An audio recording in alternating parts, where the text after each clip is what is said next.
Today we will be looking into the state of mathematics in this high school. Mathematics, in my humble opinion, is the most beautiful subject. Most subjects contain rules and systems that one must just accept without understanding where they come from. However, in mathematics, everything has a logical explanation. Every equation or proof you use is provable, and every basic fact is built upon the last. For these reasons, I have always enjoyed my math classes more than any other class. In addition, it has not hurt my love of math that all of my math teachers have been highly knowledgeable and great teachers. This year has been no exception. Being a senior, I now have the free time to take math classes that are outside of the requirements, and as a result, I am taking Math Seminar, a class that exposes high school students to mathematical concepts that we normally only see in college by bringing in a graduate math student from Cornell to teach. I sat down with Mr. Drix, the man that organizes Math Seminar, to talk about how these irregular classes came to be in this high school and where he sees it going in the future.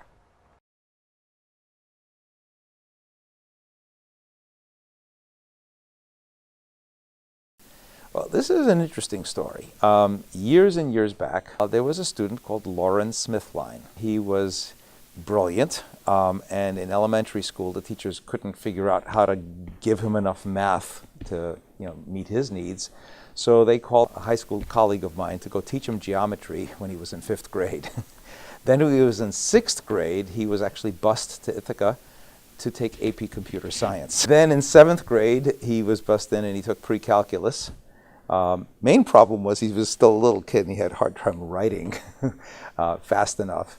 But he did well, and then he had 8th grade, he took calculus, and at that time we didn't have AP Stats, so when he finally came to the high school, he'd already taken everything we had. So, we had nothing to offer him and suggested that he should go to Cornell to take his math, but he did not come from a well-off family, so they asked the district to arrange it and to transport him. And the district said, no, we have, you've already taken everything we have to offer, that's not our business. And his mother was very persuasive in talking to them and saying, look, you make all sorts of accommodations for people with special needs at the other end. I have no objection to that, but you also owe it to people who have special needs at the high end. And after thinking about it, they agreed that that was correct. And so they sent him up there, and he was taken under the wing of the chairman of the math department and taught there. And then ended up as a teaching assistant as a junior faculty at Cornell. And when he came back, he decided to pay back and thought, maybe there were other people in his situation who had gone through everything that was in the high school and taken calculus early, and now what? And maybe couldn't, for some reason, go up to Cornell. So he created this program. He applied to the National Science Foundation for a grant and got the grant. And it funded paying graduate students to come down to the high school to teach. The class is taught by PhD student Sasha Pototsky. We have him here today to talk about the uses of this class in the real world and how he believes math is evolving in the academic world.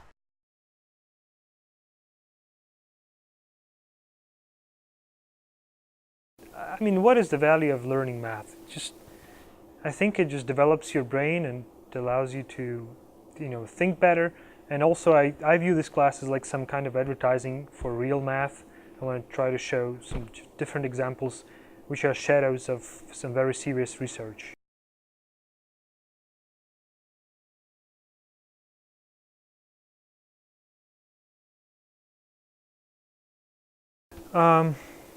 It's very hard for me to decide. I'm not like a big man to decide, to even think about where math is going. But it seems like the math is going to, instead of solving very concrete problems, like super hard, it's sort of moved, because a lot of hard problems are solved, and the ones that are still standing are ridiculously hard.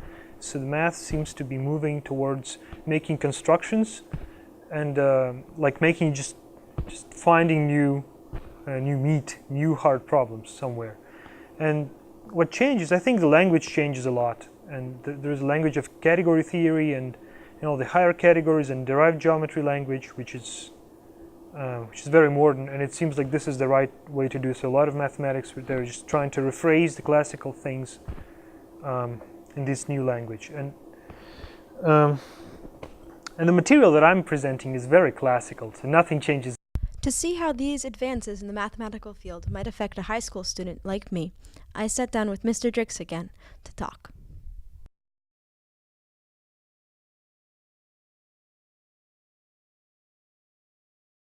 I'd like to see something that this weekend I was at a workshop where somebody talked about mathematical modeling for climate change.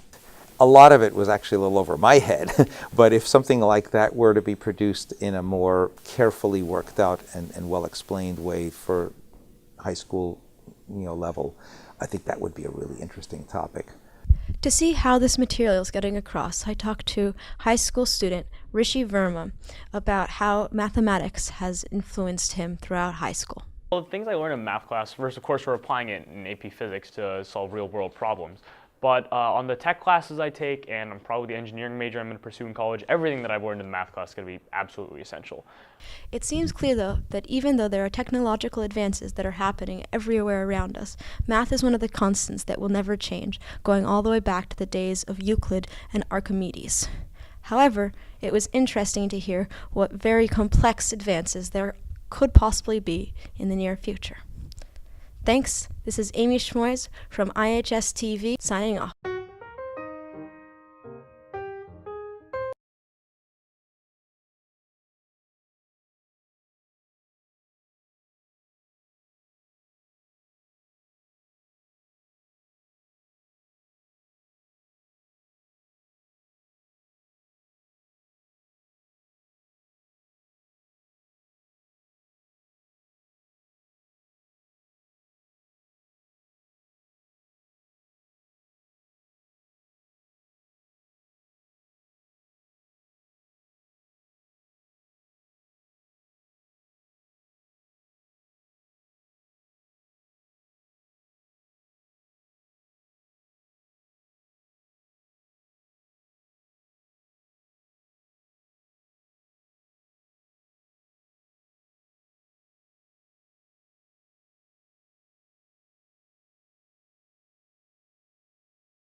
Hello world.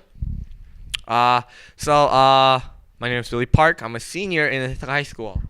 Today I'm going to talk about digital media production, which is, out of my 3.5 year of my high school career, has been the most interesting and enjoyable class.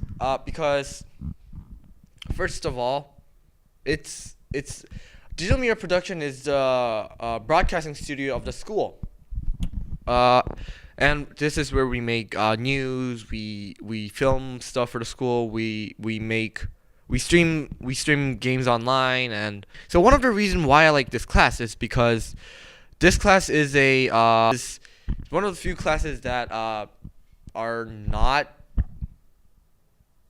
chalkboard, like where teacher writes stuff on a chalkboard and students have to take notes by one of the memories in this class that I have that I probably won't forget is, since the school digital media production is the broadcasting studio of the school, we have to every student has to have some basic knowledge of how to use cameras, or the big studio cameras. And luckily, even though I didn't get a chance to do it, I became the floor director of team Group 1, and I got taught how to use the big studio cameras, which I always wanted to do, because I'm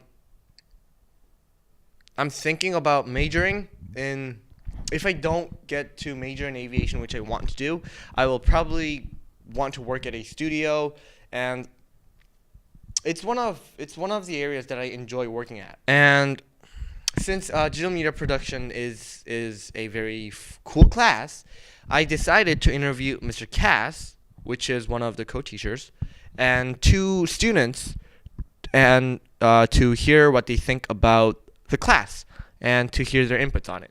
My name is Yella. I am Program Director for Digital Media, and that's about it. In this class, we learn how to learn how to refine footage to make it more interesting to watch, make it more useful to other people, and make it less mundane. Mundane.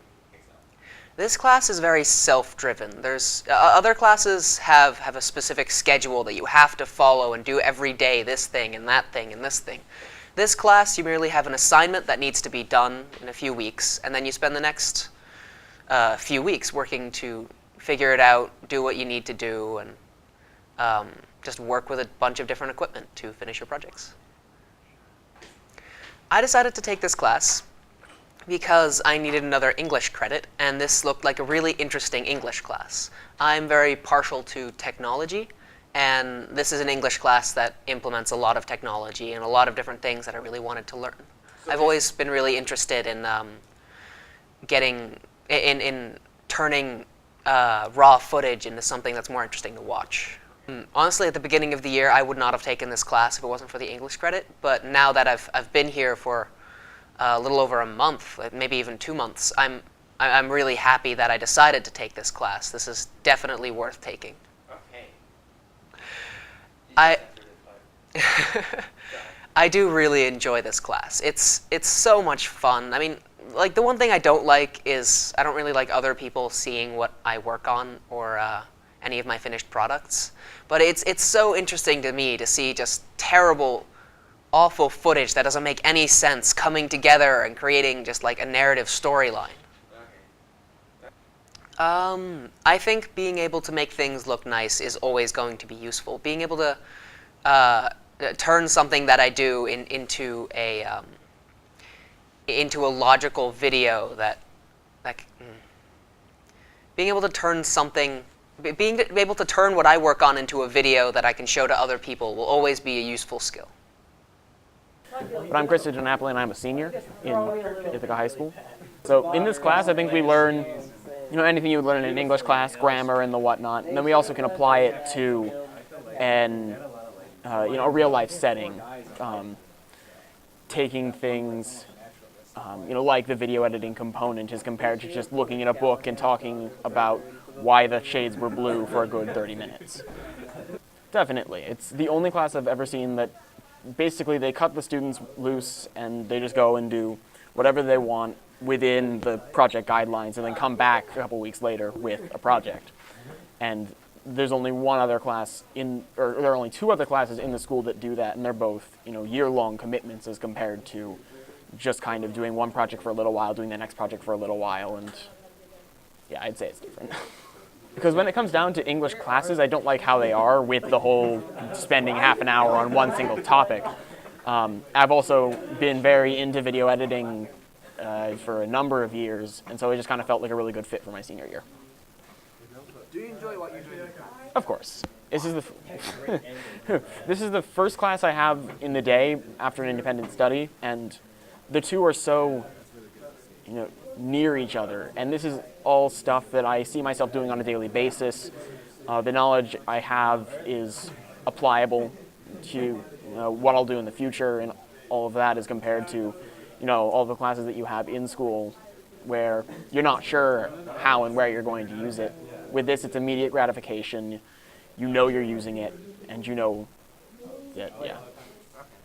Of course. It's all, for what I'm going to be doing, I might be using a bit of video editing, probably not, but for anyone going into this field of, journalism, video journalism, any kind of editing, it's probably the realest experience you'll be able to get out of a high school. My name's Steve Cass. I am the media teacher at Ithaca High School. This is my 2nd year teaching at Ithaca High School, and this is one of the state-of-the-art facilities in New York State for high school students. The reason I teach this subject, I got into it in high school. I got into television production, did some internships at high school. It led into college where I decided, all right, I think I want to do this. After a year or so, I realized it's not what I wanted to do. Then got into teaching, went into technology education, enjoyed it immensely because it allows me to enjoy using the equipment, but also teaching the students. This isn't your typical class where the students are sitting and we're lecturing to everyone. It's more of showing students how to do something or quick lessons, and then we let the students actually go to work. It's more hands-on. I think that works out a lot better for these types of classes where students aren't sitting in their seats. They're actually out there using the skills we just taught them. We did have not per se smart boards, boards, but the school I came from, we had state-of-the-art equipment for this type of class. We were always in the forefront. We always had the best cameras, best editing, best computers for our classes at the time. We were in the transition of going from analog into digital. That was pretty cool to see, and going into non-linear editing, which is actually working on the computer to edit. Before that, we would do something called tape to tape, where you take from one tape, record it onto the next tape, splicing it together. So as far as technology back then, we were on the cutting edge, but it's not as robust like it is now. To work in this area, the criteria, it's very challenging. There's not a lot of teachers that are qualified to teach this area. I have a technology education degree, but it's more than that. They don't really teach you how to run everything, know all the equipment in college. I was lucky enough where I was doing in high school and college where I had the necessary skills that translated over to the classroom itself. There are other schools that have these types of programs, but to find the teachers to teach them, it's pretty difficult, because there aren't many of them out there. It's a specialized area where you need to know certain skills. If you're out in the field and then you come back to get your degree, you're in the right direction. But as far as finding teachers to teach this, it's very difficult. I think this class is definitely unique. This class is where the students are able to take out the equipment, sign it out, use it. You got thousands upon thousands of dollars worth of equipment. Other classes, you don't get that opportunity. You're using the skills that are taught to you, it's life skills and lessons that the students are learning, working in groups, working with people, communicating, reaching out to businesses or administrators and so forth. Those are the necessary skills that you'll need once you leave high school, into college, into the real world, where you have to reach out to those people, you have to communicate. And if you can't do that, you're going to be left behind. So having those skills early on in high school, is beneficial to the students, which will eventually lead them into success. The turning point of an era. The passing of epochs. Like everything else, education evolves, technology changes, but music lives on. Music and the performing arts are the age-old example of something that rarely changes. New pieces are written, but old ones don't go out of style. While execution differs, the stories are the same ones we've been telling for decades. Within Ithaca High School, the arts flourish above and beyond what most other schools can muster, and it's all thanks to our experienced staff. Our school boasts 3 major ensembles, at least 26 smaller, more specialized ensembles, and a number of theatrical performances each year. There are more than 335 students across the board, which takes up more than a fifth of the school. I sat down with Nikki Zowell, the band director, to ask a few questions about the class and rehearsals. I like to look at band as like a 4-year curriculum because most students who are in it stay in it for the whole 4 years. So if I can give them an introduction and kind of an opening to as many composers as possible, then I feel like in the 4 years, even if it's not in chronological order, they will be able to experience music from every genre and see how it informs how Baroque music informs modern music, and how, you know, that saying that everything is old is new again, or everything comes back. It's very true in music with compositional techniques. So as it keeps evolving, we just kind of keep returning to the stuff that was so good to begin with. Sometimes it has to do with just a size of a certain section, or maybe a few players who over the years have really grown in terms of their technique and their musicianship, and maybe it's a few students I want to be featured. It could be that we have a very large freshman class one year, and so we have to maybe choose music that isn't as technically difficult, but still offers great opportunities for musicality, and maybe the expression is the challenge there. But while those players are improving on their instrument, we can still experience great music at a level that isn't beyond what they can play in terms of its difficulty. It's an ongoing challenge. I think most noticeably it's a challenge in terms of balance, because the students who've been playing for a longer time have developed a more mature sound that adjusts and adapts and blends and has a deep richness to it. And the students who haven't been playing for long are still developing that. So you can hear that in our balance. So oftentimes I rewrite a lot of parts for the players who aren't technically capable of them yet, so that they can still contribute on a really high level, but maybe change some rhythms or change some of the passages so they're not feeling frustrated or like they're not contributing. So they're still contributing in a meaningful way, and then those more advanced players are playing every single note on that page, and together it works really, really well. So there's a fair amount of arranging that I do to make everyone have the most meaningful experience possible at the level that they are able to be at right now, while still providing a challenge to provide an opportunity for growth. Looking way into the future, the band has its 100th anniversary coming up in 2017, and we've already begun planning for that, contacting composers to write a commissioned piece, and talk about a weekend full of activities to celebrate 100 years of this tradition of excellence in band at Ithaca High School.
As previously stated, each student has his or her own individual experience.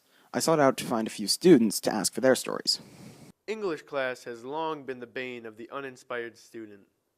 Long-winded research papers, endless critical lens essays, and painfully forced poetry makes for a potentially unpleasant experience. The mere mention of Shakespeare is enough to make a class of students groan. However, amid the mess of school board mandated curriculum, there are moments when students come across an aspect of English that truly inspires them. This scenario is made all the more common when a teacher actively strives to bring out passion in their students. My English experiences have been quite varied, from a history-focused combined class to the technology-driven digital media production. However, the class where I felt most compelled by English was in my standard issue Honors 11 course. This class was taught by a new teacher from Albany by the name of Jeffrey Miller. He stood out to me as a teacher because he put more value on critical thinking and emotional responses than on standard conventions and curriculum. Mr. Miller incorporated a number of outside-the-box teaching methods into his class, which made for a much more engaging experience. You might see his students sitting outside becoming one with nature, or wandering the halls of the high school recording sounds for mixed media poetry. So I believe you had Mr. Miller as one of your teachers. What did you think of him? Yes, Mr. Miller was one of those teachers that actually helped pique my interest.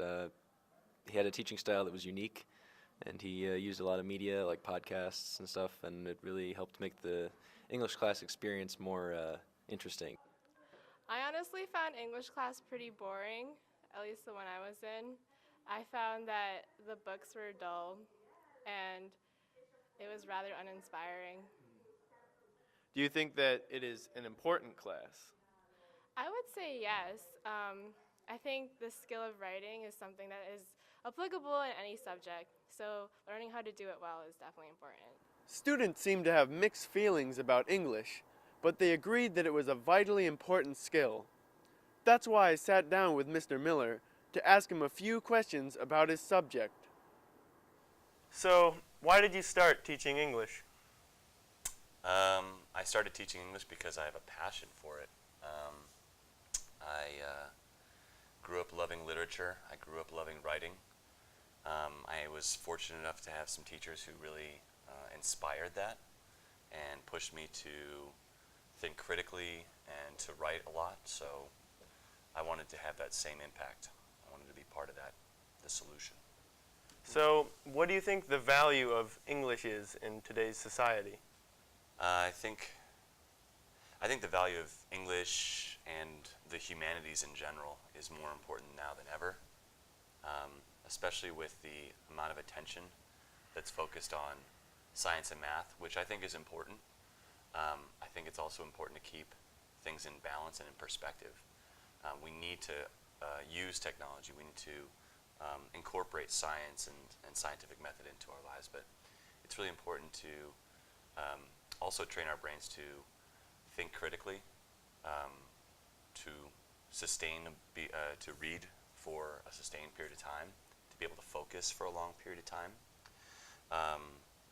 to read a story from someone else's perspective and be able to empathize with them.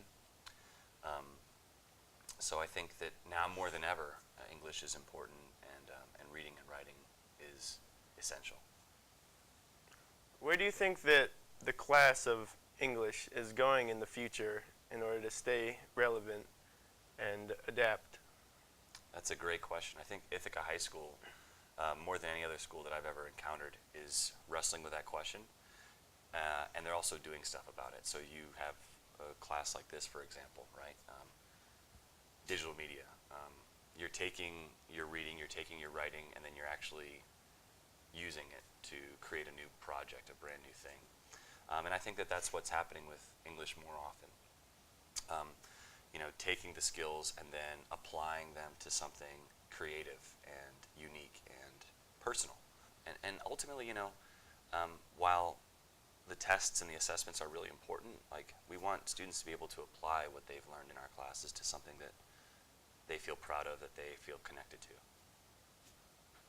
All right, well, thanks so much for coming in. My pleasure. It's been great talking to you. In order to stay relevant in a rapidly shifting society, the English classroom has been moving away from dusty classics and dull conventions. According to the U.S. News, the Common Core, the organization in charge of standardizing English curriculum, has been pushing to add new books to the curriculum and have a larger focus on student-led discussions. However, being a standardized organization, the Common Core can only do so much to inspire students. This role falls upon the shoulders of English teachers. In order to stay relevant, they must hire teachers who can keep students engaged, inspired, and keep them learning. For IHS TV, I'm Jacob Markwart, signing off.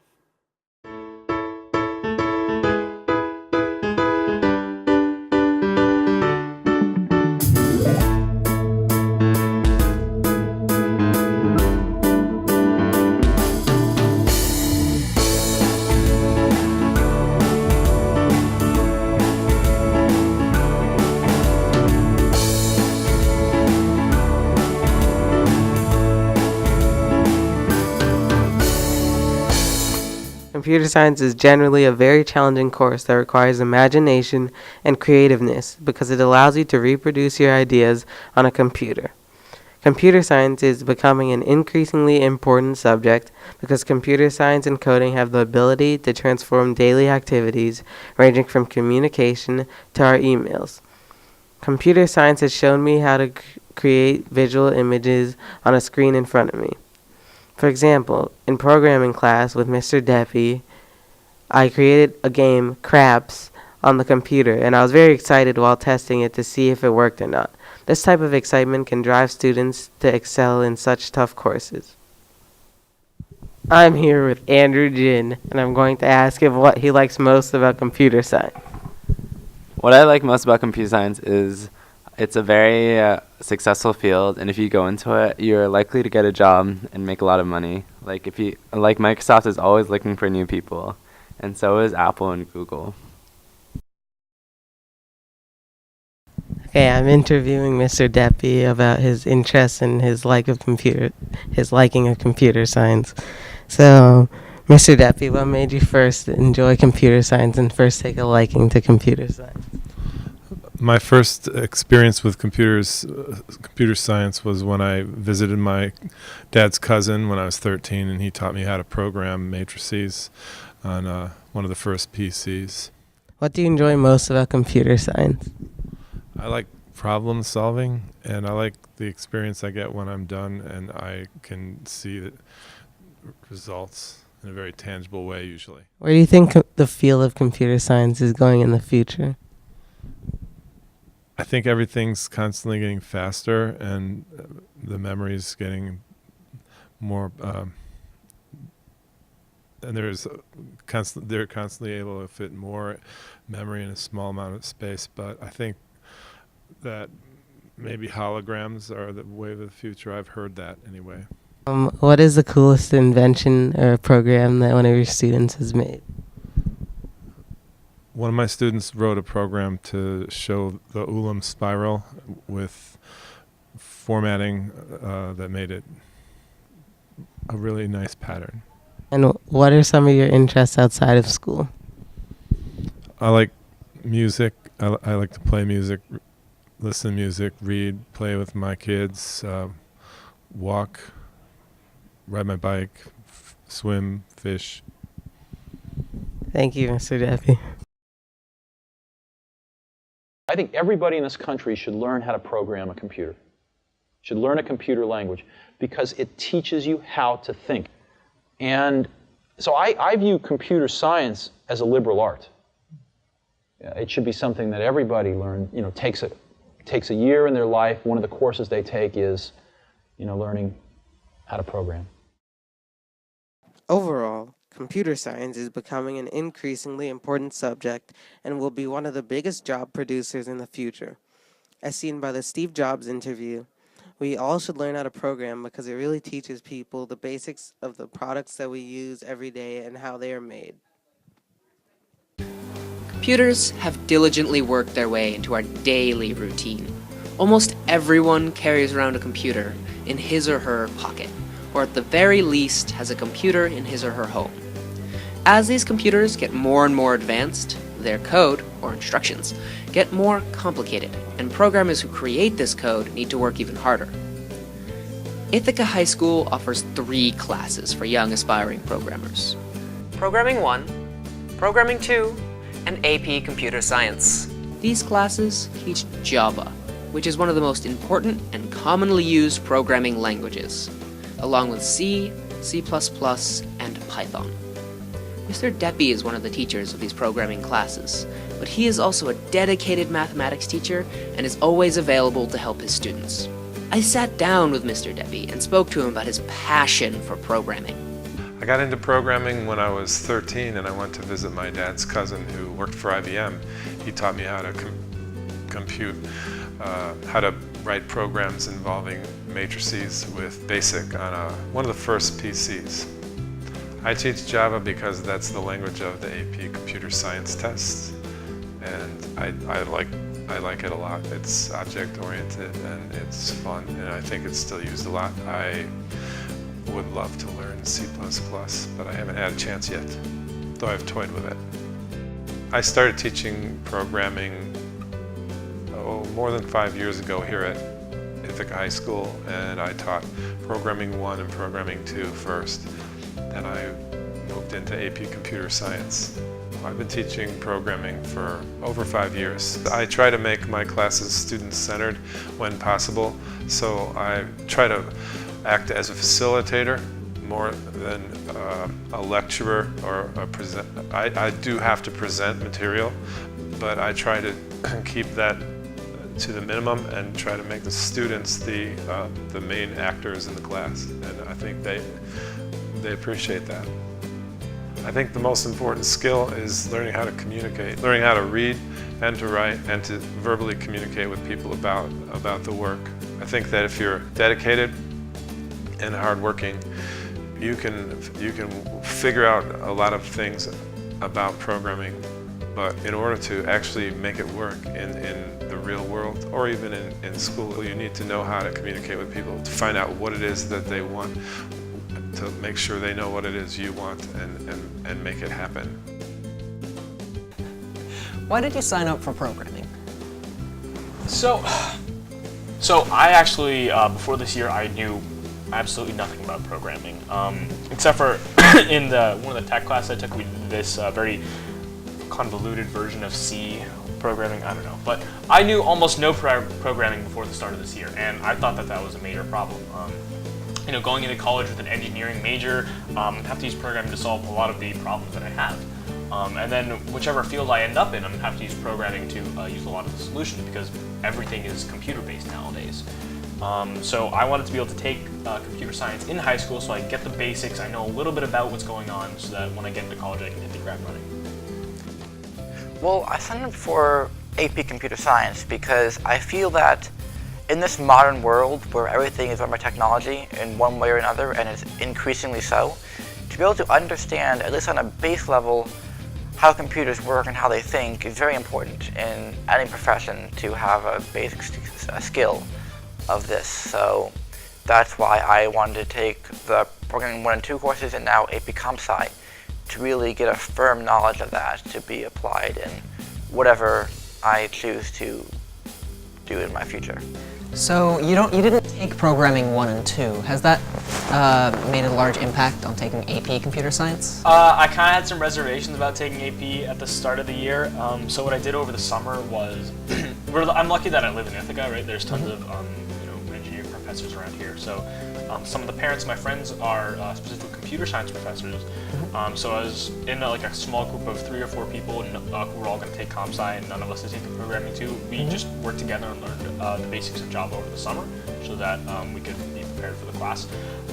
So I think I'm doing all right in the class so far. The first couple weeks were nicely structured so that they quickly reviewed everything that we were supposed to know going into the class, so I could quickly catch up on anything I missed. But I think at this point, I don't really see a difference between having taken Programming 2 or not. So I think I'm at the same level. How does Mr. Deppy differ from other teachers that you have? Mr. Deppy is a great guy.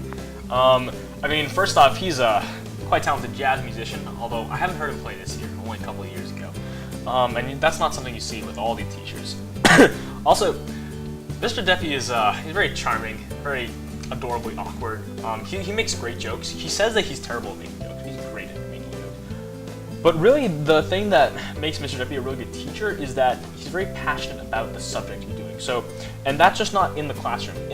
That means that during the course of Comp Sci, at some point he might just say, "Oh, so I spent 4 hours last night going home and trying to rewrite my cold call program," and I'm like, I don't know. I just really enjoyed that because he's very passionate about the subject matter, not just in the classroom, but as part of his lifestyle. So that's something that I don't see in every single teacher, and that's just really kind of makes the atmosphere much more lively. Also, Mr. Deppy is the only teacher I've had in about, I want to say 13 years, who's done his teaching through Mr. Potato Heads. That worked. I kind of miss it from the pre-K days. Mr. Deppy, he differentiates from other teachers his teaching style is just simply amazing.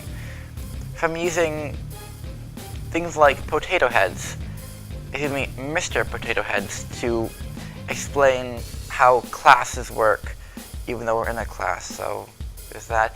And really how he's done a great job of really integrating basic technology in with the class. Some teachers are still relying on just paper handouts, notes and all that. He lectures and has us take notes, but a lot of the homework is done online. So he's done a good job of taking some of the general classes a little farther into the future of where he wants stuff to go.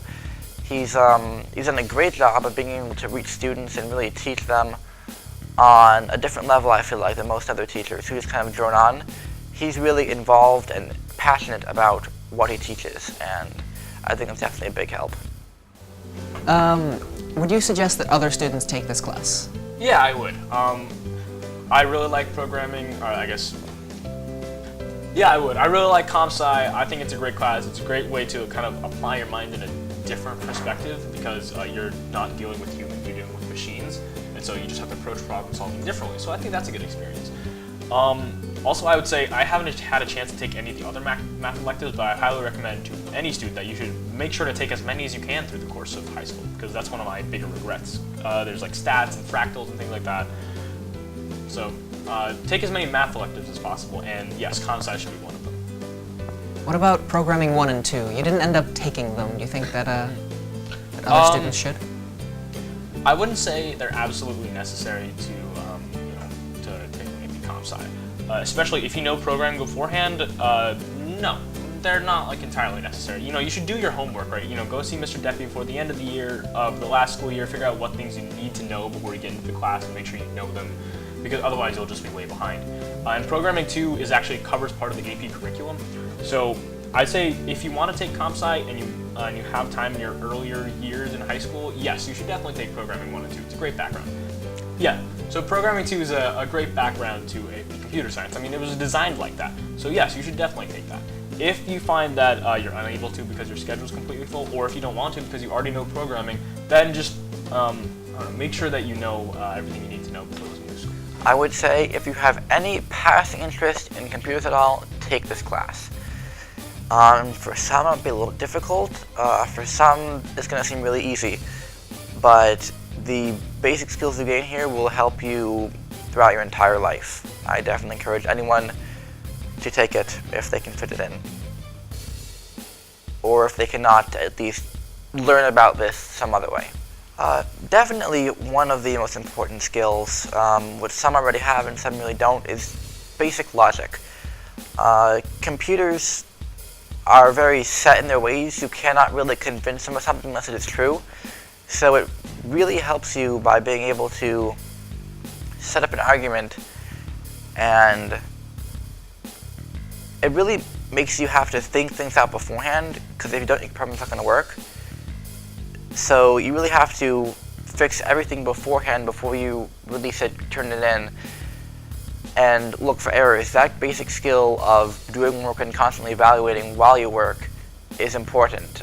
You're not just going to do a paper, do a rough draft, and then hand it in and sit ready to get. You're actually going to constantly revise it as you write and after you get a draft done.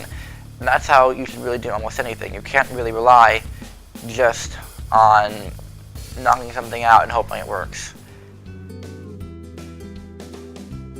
There's a massive gap between supply of programmers and their demand. According to an article by Christopher Mims, it has been projected that 20 million programming jobs will go unfilled in the year 2020. In fact, some schools, like Seattle-based Code Fellows, offers a complete refund if the student cannot find a job. Mr. Deppy's classes prepare students for a career in programming, not only by teaching how to program, but also by making sure we code with style. In a world where computers are progressively making their way into our lives, programmers are an indispensable part of society.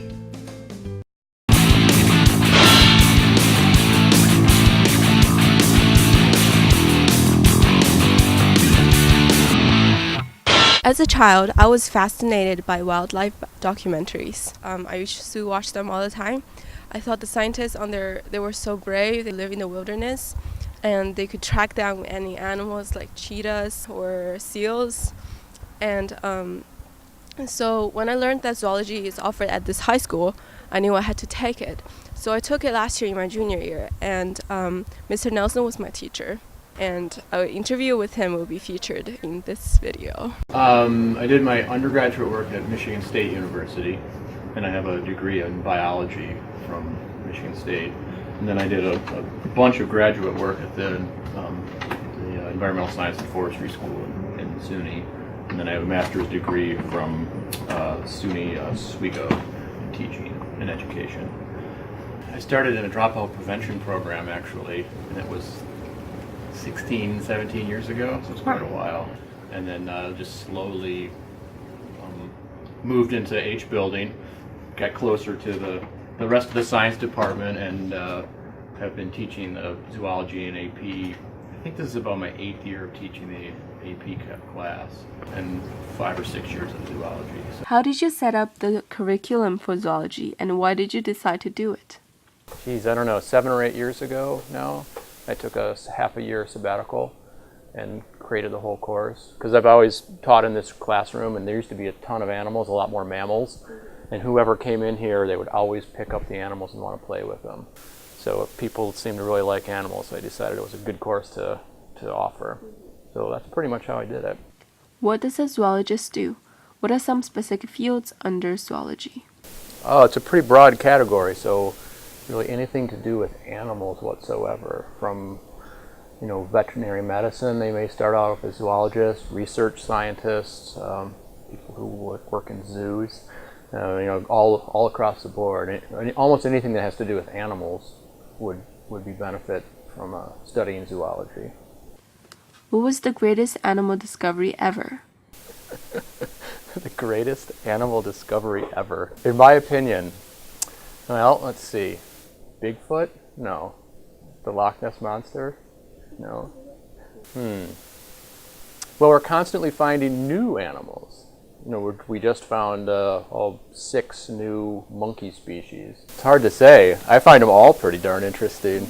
So, a couple of years ago, they found the hobbit person. Did you hear that? So it's this was a fossil, actually, of another human species that lived in Indonesia. In what aspects are zoologists important to our society and to our future? I just heard on the radio this morning that we are now down to 6 white rhinos. There were 7 last week, and one of them died. Yeah. So we're probably we are in the midst of the 6th mass extinction event. So we're losing animals very, very quickly right now, and we don't even know all of them for sure. So definitely zoologists playing a big role in that. That's the most important thing. Do you know what zoobiquity is? Have you ever heard of zoobiquity? Kind of interesting. They discovered that animals get a lot of the same exact diseases that humans do. They have eating disorders, they have cancer, they have diabetes, they have, you know, all these different things. So medical doctors are now going to veterinarians and farmers and other people who work with animals to say, well, what do you do for this animal when it has diabetes or when it has cancer or when it has these other tuberculosis or whatever disease they have? And they're starting to find a lot of new ways of treating humans based on how they're treating the diseased animals. What does it take to make wildlife documentaries? Yeah. What does it take to make them? I don't know. I've never made one myself. I like to watch them. They're fun to watch. You need obviously a lot of technical assistance so that you bring the right tripod. Right. What's your favorite thing about Mr. Nelson? I really like how relaxed he is. I think that he really understands how hard we work in school and all of the work that we have to do on a nightly basis. And so he plans his lessons and homework knowing that, so that we don't ever get overloaded with things without having enough time to do it before. We procrastinate or something.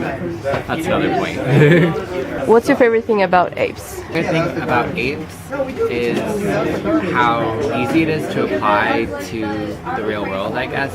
Aiden, what's your favorite thing about Mr. Nelson? Probably the fact that he maintains a sense of humor when teaching, and he actually will converse with you instead of just being like, how was your day? What's your favorite thing about apes, the subject? I'm not quite sure I have one. I'm not particularly a big fan of science, and it was just sort of a science for me to take it from the chemistry and senior year. When I met a wildlife biologist for the first time in 8th grade, I knew what I wanted to do with my life. He talked about traveling around the world, putting marks on wild birds, and sometimes ascending to great heights to work with bird nests. His job includes analyzing bird behaviors and determining the population of species. As Mr. Nelson has mentioned, there is evidence indicating that the sixth mass extinction is happening today. By the year 2100, human activities such as pollution, land clearing, and overfishing may have driven more than half of the world's marine and land species to extinction. For the survival of the human race and others, I hope to conserve as many species as possible. What is economics? For most high schoolers like myself, the first thing that comes to mind is money.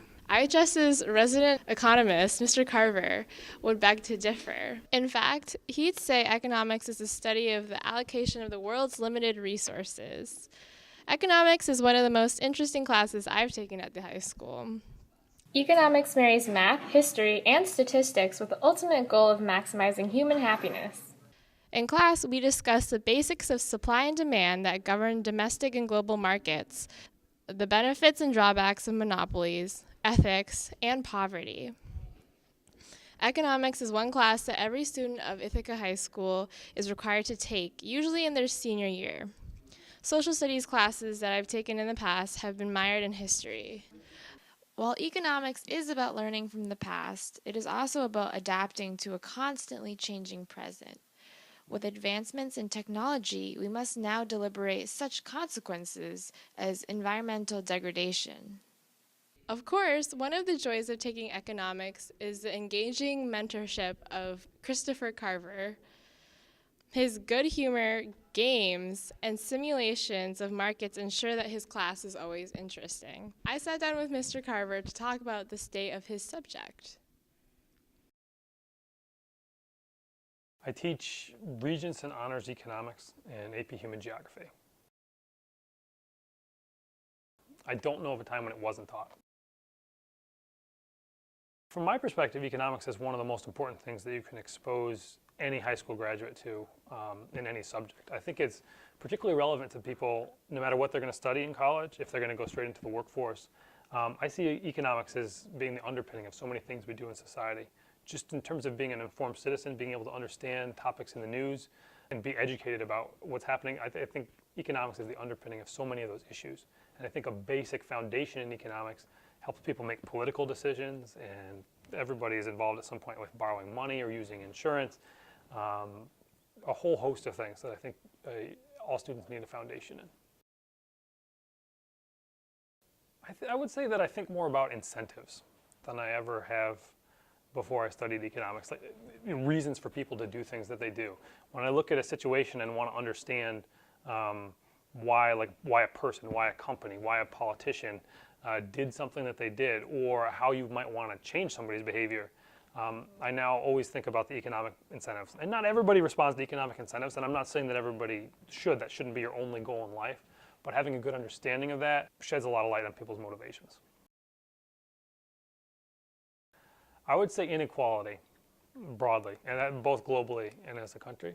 We have really significant income inequality in the United States. That gap is getting wider all the time, and it's becoming increasingly problematic for society. I think you see that in terms of crime rates and substance abuse rates and mental illness. There's so many effects, and most of them are economic and negative. And then expanding that globally, one of the most serious issues we have as a world is inequality between countries that are wealthy and consume vast amounts of resources and other countries that are poor and have significant issues associated with poverty, spread of disease, and population growth. And I think in both cases, you need to address that. That's a good question. There are no state standards for economics, like there are for U.S. history or global studies, but there are national standards that are sort of put together in like a, I don't know, an advising capacity or as like a guideline. And they're pretty broad. So the class certainly meets all of the national economic standards. And with that sort of broad umbrella, which leaves a lot of room to do more what we want, We have an economics PLC, or professional learning community, which right now is mostly myself and Ms. Gluck. But there's another Regents Econ teacher that's doing one section, Ms. Fisk. We meet together, and so we do have a fair amount of control over the local curriculum. And what we have in class now is a combination of national standards and units that we've wanted to cover or that students have wanted to talk about. And so we have had a fair amount of flexibility in this course, which is another thing that I like about it. It's relatively customizable to students' interests. And so we've tried to make it as relevant as possible to tackle real-world events, controversial topics, and try to focus on relevance, I think, more than anything else. I also got the chance to ask some current economics students how economics is different from other social studies classes that they've taken in the past. How is econ different from the other social studies classes that you've taken?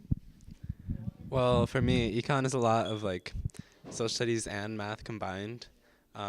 So we do a lot more math in that than like APUSH and stuff, which makes it more fun, I guess, because I like math.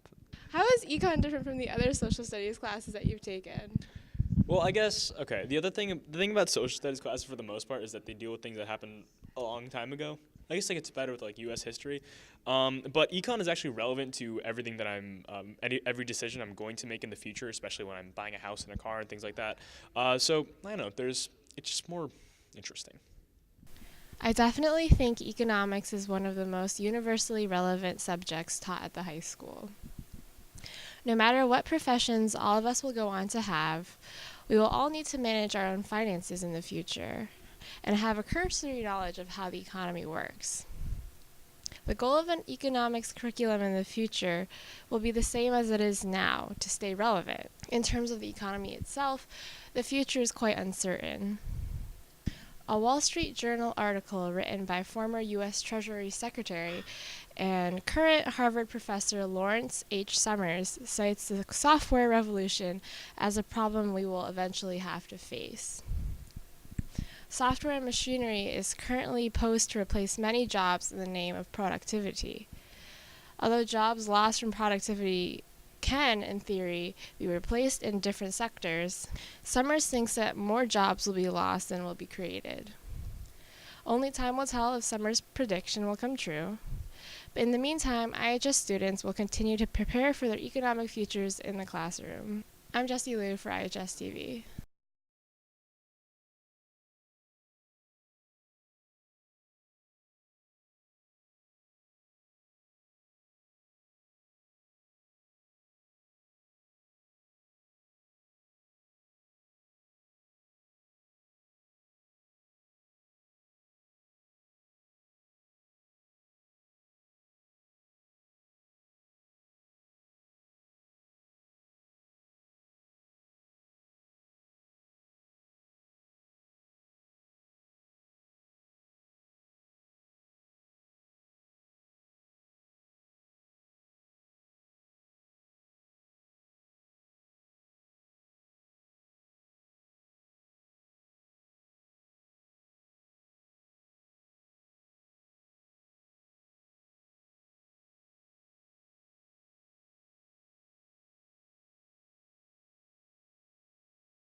My favorite subject in school has always been English, and I'm not just saying that because this is an English credit either.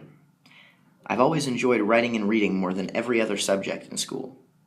A teacher that made learning easier for me is Miss Lord. I had Miss Lord for Regents English 11 last year, 5th period.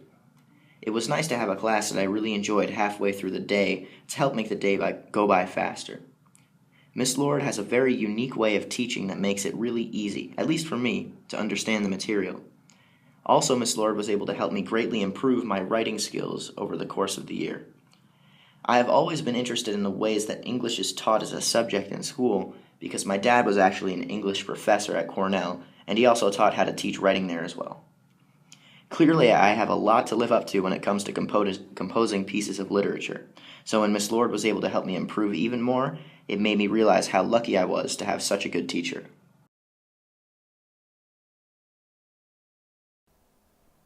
All right. So, let's start with, why did you choose to become an English teacher? I chose to become an English teacher probably for several reasons. I knew I always wanted to be a teacher, probably since day one when I realized I liked bossing people around. Yes. But in high school, two of the most impressive, I think, teachers I had, one was a health teacher named Mr. Burns, and the other teacher, Mr. Pitt, was my English teacher for 2 different school years. And they were guys I really looked up to, and I think they pushed me to realize that that I could be as good as them, and make a difference in some kids' lives, even if it were just one. Right. You know. Cool. Yeah. Okay. So, what is your favorite part of the year when it comes to teaching English? My favorite part of the year. Well, I guess it always depends on what I'm teaching that year. I've taught all different grade levels and currently teach 11th grade and 12th grade WISE English. And so more times than not, for the 11th grade, it's probably right after the Regents exam. Right. Everybody's feeling the joy of that being over. And for WISE, it's probably right before presentations happen. Students are especially excited about their upcoming presentations. The nerves are jangling, and yet they're in this new space where they understand so much more about themselves or the thing that they were studying. And it's really inspiring. It's very cool to see. Yeah. All right. Yeah, awesome. So, how would you compare English 11 to WISE? I think they're 2 entirely different beasts. I mean, certainly in WISE English, that first semester feels traditional in the sense of reading literature and classroom discussions and writing and analyzing and critical thinking. But the literature in 11th grade is strictly American themed at our school, and it's also, I think, in that first semester for 11th grade, really focused on helping ensure that the kids' skills are up to par so that they can do well on the Regents exam. I can't say that's my favorite part of teaching, prepping kids for tests, right. But I make a conscious effort to be sure that my instruction aligns with things that they're going to need to be successful at that. So in some ways they're similar because of the basic facets of any English classroom, but WISE is so much more, who am I, what do I want out of life, where am I going, and that kid having a chance to own that experience. Right.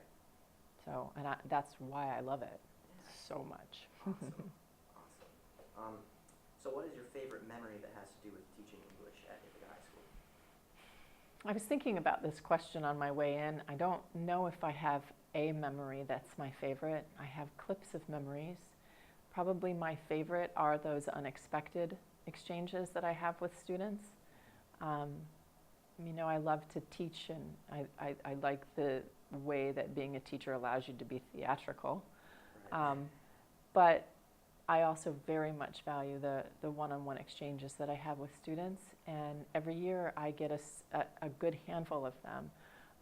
More recently, I've worked into my teaching the expectation that every student has at least one teacher conference with me on their writing, and that has become probably my most joyous part as of late, because I get to have a real conversation about a kid's writing and teach them to not be afraid of learning in this sort of way, and watch as they come to the realization in that moment of feedback sharing of, yeah, I get it, I see what you mean, okay, yes, I'm going to try this right now, and that's really rewarding. But also with the WISE class, the kids write personal narratives, and early in the year a lot of them think about using it for their college applications, and so I have a teacher conference with them as well, and that conference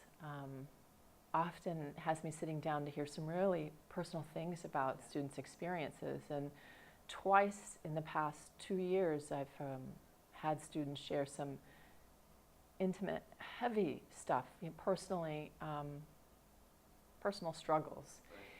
And I feel so privileged, quite honestly, that they would be trusting enough to allow me to hear this, to know this of them, and been in those at least 2, maybe even upwards of 4 times in the past 2 years, moved to tears by students' work, and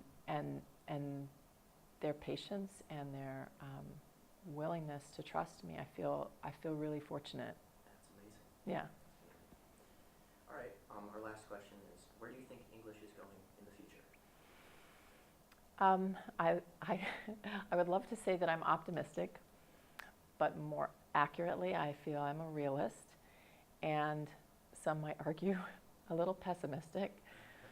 And I say that with a small smile on my face because I don't know if it's totally true that I'm pessimistic. But I have some fears about education, and the largest one, of course, is the absence of creativity and autonomy. I'm afraid that the pendulum is continuing to swing farther and farther from those two things, and I have faith that they'll swing back. But in the meantime, I think we're going to begrudgingly move through things like Common Core state standards and modules and teachers functioning quite like robots, and then someone's going to have the creative idea that this isn't working. Yeah. And I look forward to that. Yes. I do. And I feel, I don't know how well versed you are in it, but I feel very lucky to work at Ithaca High School, because we are one of few, I believe, schools where autonomy and creativity is touted as priority. Right. And I appreciate that so very much. Me too, very much. Yeah. Well, thank you so much. You're welcome. Thanks for interviewing me, Joey. Thanks for agreeing with me. I'm Katie McCullough, and today we'll be interviewing Mr. James Slattery. He teaches chemistry in the community. We will be asking some of his students what their opinion is on his class, and we'll also be interviewing him. My favorite class at Ithaca High School was chemistry in the community with Mr. Slattery. I really enjoyed this class because all of the labs and activities we did. My favorite lab was taking dirty water and going through the processes to make it clean. The water was horrible smelling and had a bunch of things in it that made it absolutely revolting. I remember struggling a little bit at the beginning of the year, but Mr. Slattery helped me through it all. I went from a failing grade to a passing in a matter of 5 weeks. Mr. Slattery was flexible with helping out students and would stay after school to help me and make sure I understood what to do. This class taught me a lot about responsibility and paying attention to directions. In this piece, I'll be showing how Mr. Slattery uses his teaching techniques to teach chemistry and what it's like for students in his class. What do you enjoy the most in chemistry class? I enjoy the students in it because I have a lot of kids who played soccer with me.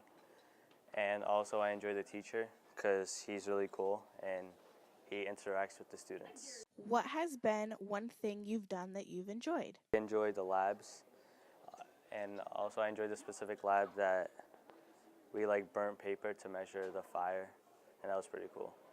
If you were the teacher, what would you do differently in the class? I would give a lot less homework most about my chemistry class is our labs and the way that our teacher describes things to us. And the thing that we've done and that I've enjoyed the most was probably the flame lab, the Bunsen burner, where we shot flames into the ceiling. And something my teacher could do differently is stay stationary in our class, because when he's describing something, he would walk around in circles, and it's kind of hard to focus when someone's constantly moving. Overall, this class taught me a lot about chemistry, and I loved it. Mr. Slattery is fun and super nice. I learned that you'll make mistakes, and you might have to do something over and over and over again to get a good, clear result, but that's what makes it fun. Accomplishing a challenge is one of the best feelings ever, and same goes for chemistry. Hello, I'm Mateo Gonzalez, and this is Ceramics and House Building.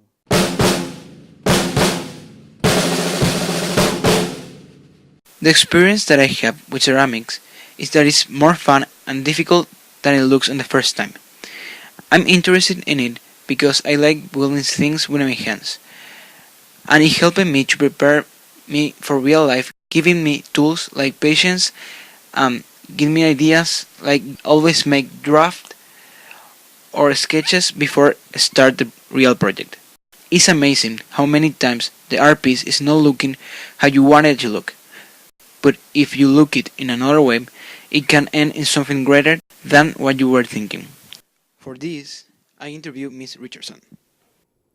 Okay, so if I were to describe different ceramic hand building techniques, so there's two classes that we offer here at Ithaca High School in ceramics, and the first one is hand building. And that is a class where students, they're rolling out clay, they're wedging clay, they're really building, they can free form with the clay, and of course it's hands-on because your hands are making it. That's why it's called hand building. So slabs, using slabs of clay that they've rolled out that are kind of firmed up, dried out a little bit so that they're not so floppy. And then there's soft slab construction where you're using soft slabs of clay to create more looser artwork. With hand building, you can do pinch pots, you can roll out coils, and as I said, you can also freeform, which means really just kind of sculpting with your hands. And to create functional pieces, or we also call utilitarian, things that are useful and have an everyday purpose, or artwork that is more sculptural. Sometimes there's a blend. And then we also offer ceramics wheel throwing, and that is where you use a potter's wheel, which spins the clay at different speeds. You center the clay, which means that it's not wobbling, and it's turning without any movement or undulation to it. You open it, and once you're putting your hands inside of the clay, you're opening it up, and then from there you can create vessels, and a myriad of vessels. Bowls, pitchers, cylinders, simple cylinders, pots, any kind of pots. You can create plates, mugs, pretty much any type of stoneware, dishware type thing. What is the hardest thing to teach? I would say and this isn't for all art teachers, but I would say in my experience, one of the hardest things to teach students is motivation and inspiration. It is something that we have to do as art teachers. We have to inspire our students. It's not necessarily that it's the hardest, it's just that it can be very challenging.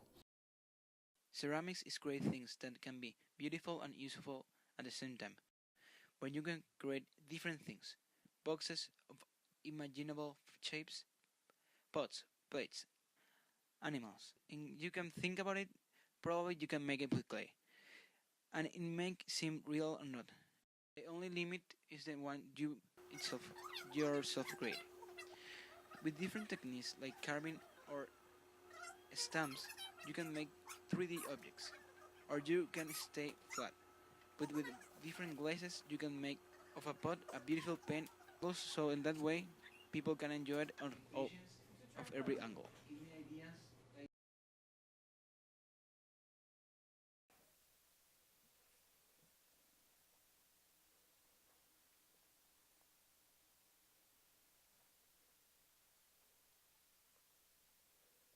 Oh, hello there.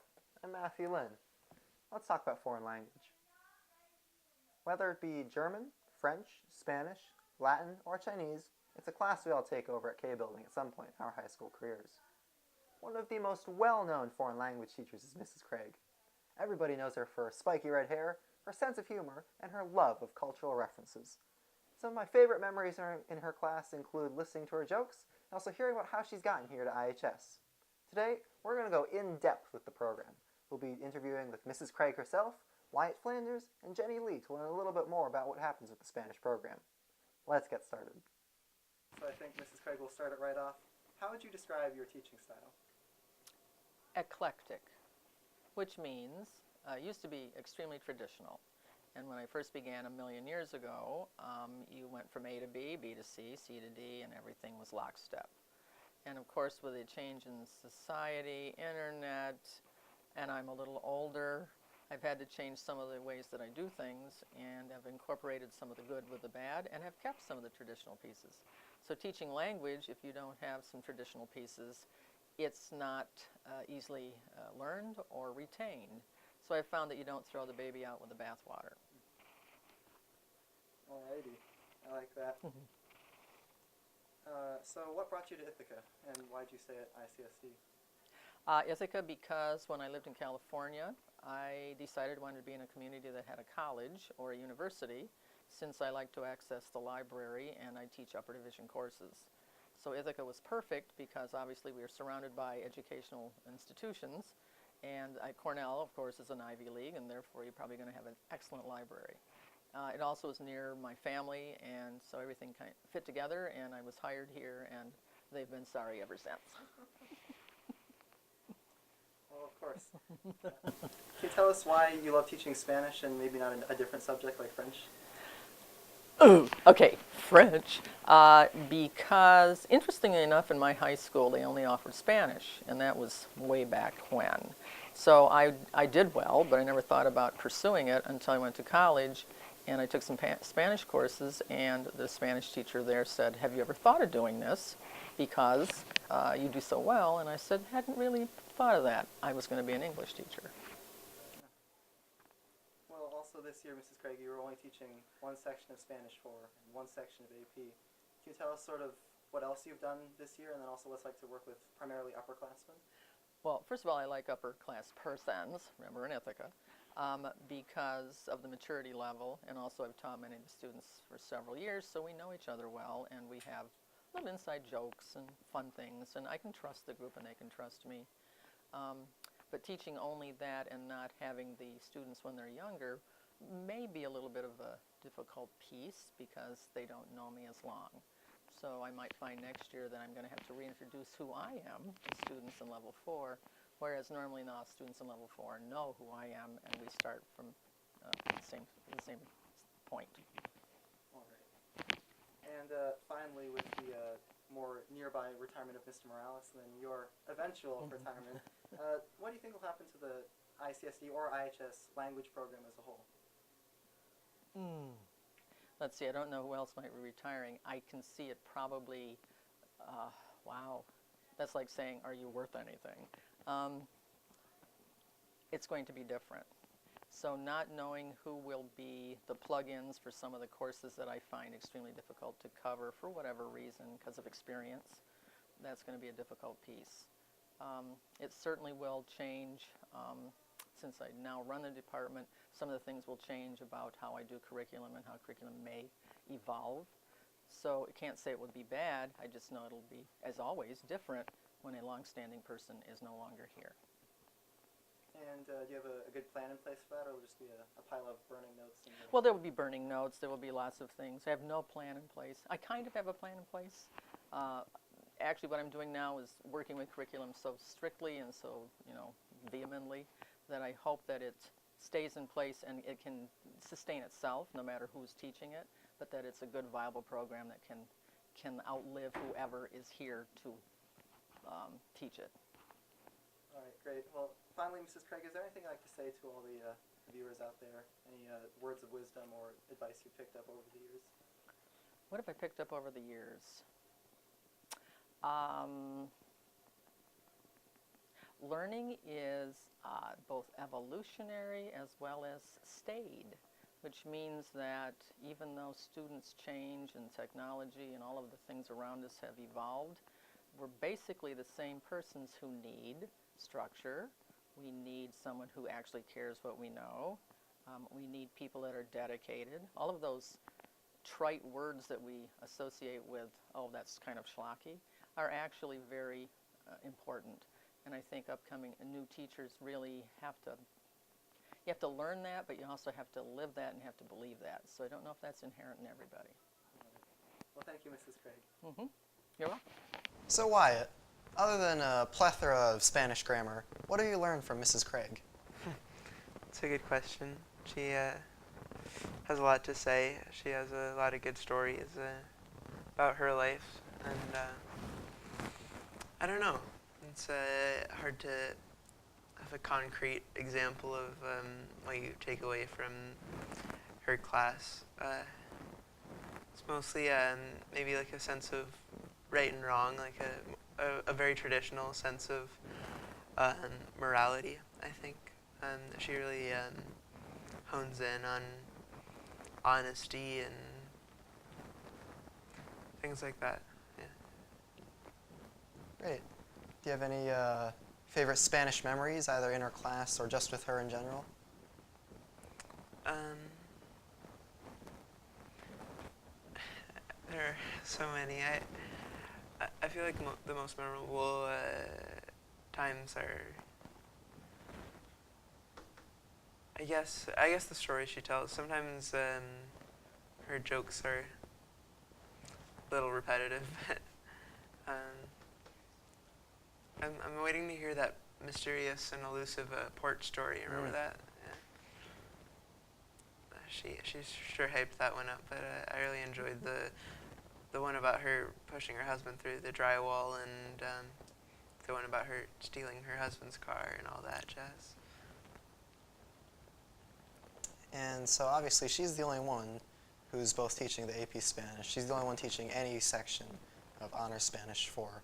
But you know, she used to teach Honors Spanish 3 as well, and even have 2 sections of that. As she's reducing the number of classes, we do feel that she is moving closer to retirement. What do you think will happen to the IHS Spanish program when Mrs. Craig finally does retire? Well, it will probably just regress to normality and what it should be. It's way above any other Spanish program at this point. It's all her doing. Well, I mean, I don't want to. Señor Morales is a great teacher, but it's hard to expect the same caliber of teaching from a new teacher. So whoever replaces her, has big shoes to fill. I think that if Señor Morales were to maybe move up and try to teach 3 and 4 and maybe even AP, that would be very helpful for the school and the Spanish programs specifically. But I don't know about any new teachers trying to do what Ms. Craig did. And she's already expressed that she doesn't want to share any of her material because of that. Well, she doesn't think that anybody can do it, which she's probably right about. And how does the AP Spanish, the Spanish 4, the Spanish 3, how does that track of classes compared to any other subject, like math or science that you've taken for a good 3 or 4 years as well?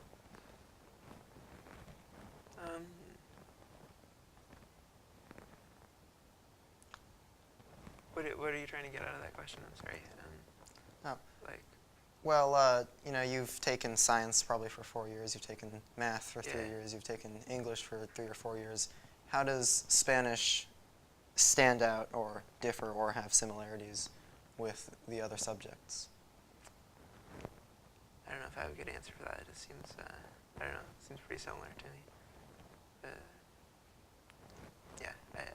I'm sorry, I don't have a good answer for that. Mrs. Craig doesn't make it flary at all? I guess, having the same teacher for all 4 years is pretty helpful actually. But other than that, it seems like most courses. So out of all 3 years, 3H, 4H, AP, what is your favorite part of Mrs. Craig's class? You mean like which topic or? Anything. Anything? It's a broad question. How she teaches, or the material, or her stories, or her style, her language use. I guess her extreme grammarian, grammar Nazi kind of approach to language is pretty helpful for the learning process. Well, thank you, Wyatt. I'm Matthew Lynn.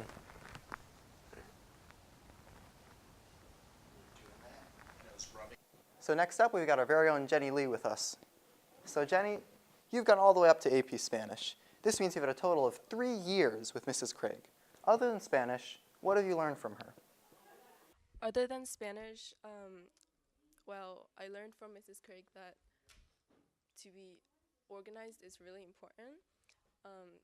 So she makes us 5 booklets this year, and so she puts all the grammar together and all the handouts, which is homework, in the booklet. So it's really easy for us to find where things are, and it really helps us to stay with the course, not stray off. And also I also teach Chinese to a little kid, so she kind of inspires me on how to teach the language. So. Well, of course. I'm glad we've all learned that. Do you have a favorite memory from Mrs. Craig's Spanish class? This morning was pretty great.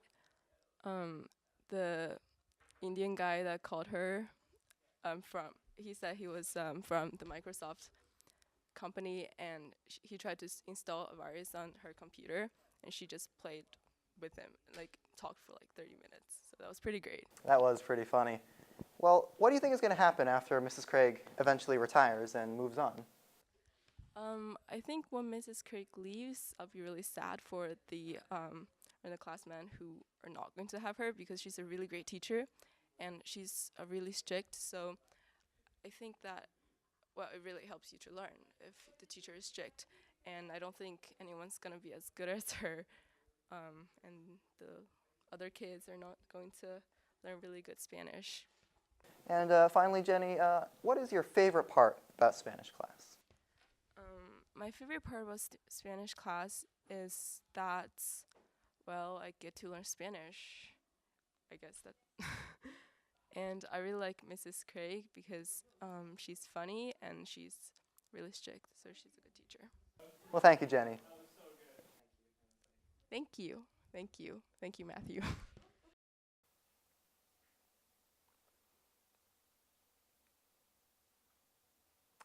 We're back. Well, as you've seen, Spanish can teach you a lot, both within your classroom and your daily life. I've personally learned what it means to better understand language, why your education is about what you learn, and what it really means to care about your future. While you're getting some more perspective on the language program at IHS, I was reading a very interesting article by The Guardian on why students seem to be shying away from taking the foreign language class. Kids these days. Anyways, the article discussed the various perceptions around taking a foreign language class. These included the perceived benefits and drawbacks of taking a foreign language class, along with why students seem to be shying away from taking the class at all, in addition to also what students seem to be retaining from that class.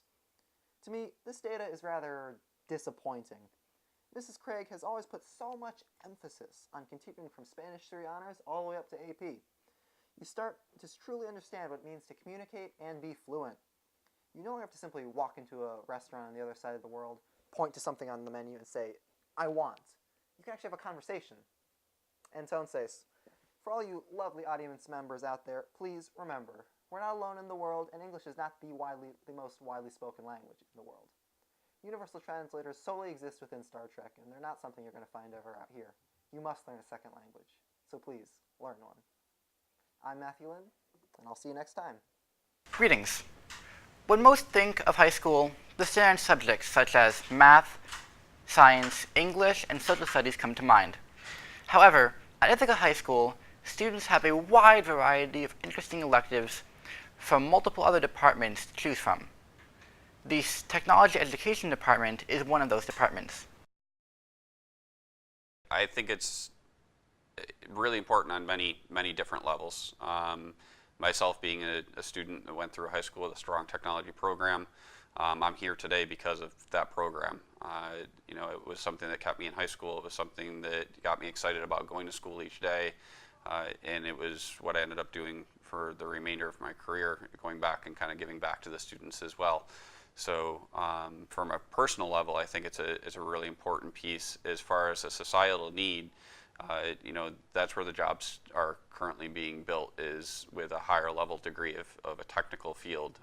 Gone are the days, not necessarily gone are the days of just traditional manufacturing skills or jobs, but the skilled labor aspect is what we currently need, is for students to be able to be trained in the areas that are the current job placements are out there for, so that we don't have to outsource to other countries, and we can do the things in-house. But we need the students to be able to have the skills to be able to go out in the workforce and get the jobs that are currently out there but aren't able to be fulfilled because we don't have the people for them with the correct skills.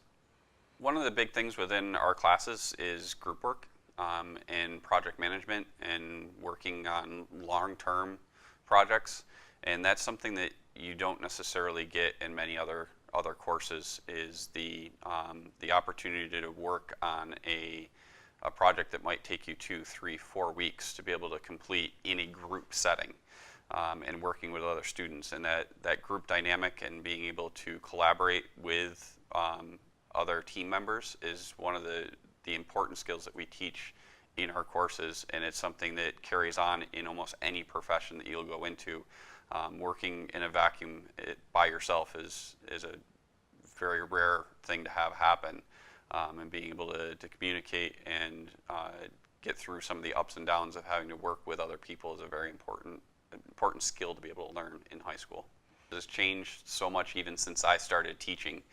You know, 11 years ago, we had a TV studio here, but you know, the type of equipment that we're currently using and the things that we're doing and being able to broadcast out and stream things live over the internet, that wasn't capable, you know, 11 years ago.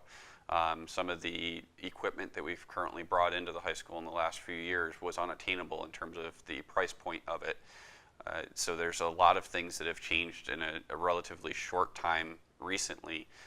Some of the areas that I think that we are going to expand to is possibly pushing into other classrooms and having us be more of a supportive mechanism for things like math and science, and teaching the students the real world application of some of the things that they're learning in their core academic class areas in an exciting and fun way. I took technology classes because I've always been interested in creating things, and I think technology classes would help me reach that goal in my life. One of the things that made me want to take a tech class was that my sister had taken them before me, specifically the DDP design class and the sim manufacturing class. And so she told me all about them, and I thought they were incredibly interesting, because she told me, oh, we design things on using computer software and 3D model them all virtually. So I thought that was really neat.